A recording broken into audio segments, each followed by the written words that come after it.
ئەو بەهرەیەمەوە. زۆر باشە کاگاکۆ بە گوێبیستی شعرێک بین یاخود پارچە بەخشانێک ئیتر هەر شتێک خۆ ئامادەت کرد بێ بەسەر چاوە خۆش بێ. شعرێک بە ناونیشانی شەهیدان. شکۆی میلەت شەهیدانە، شەهید پێناسەی کوردانە، شەهیدانی شۆڕش و خەبات چرای ڕوونن بۆ ئازادی، مەشخەڵن بۆ ڕێگەی نەجات. خوێنیان ڕووباری ژیانە، بۆ گەل قەوارە و کیانە، بۆ کورد شایستە و شیانە. ڕەنگی نێو ئاڵامانە، شانازی و باڵامانە، ئەواڵایی نەخشاوە، شەهید بۆی تێکۆشاوە.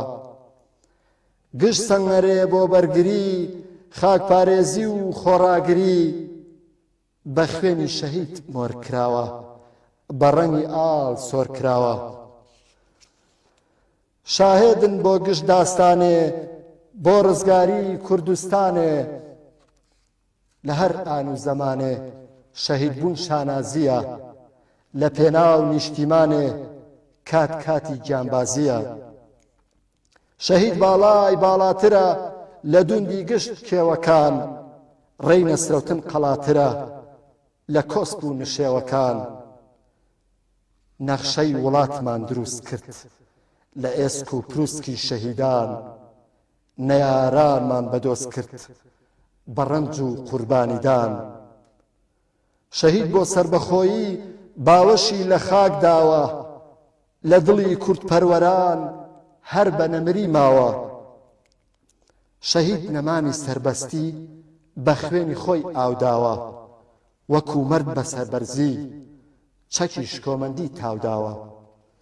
لە مەیدان و ڕووبەڕوو دوژمنانی قاوداوە، داگیرکەرانی وڵاتی تا سەر سنوور ڕاوناوە. لە پێناوی نیشتیماندا ژیانی خۆی بە خاک داوە، ژیانی خۆی بە خاک داوە.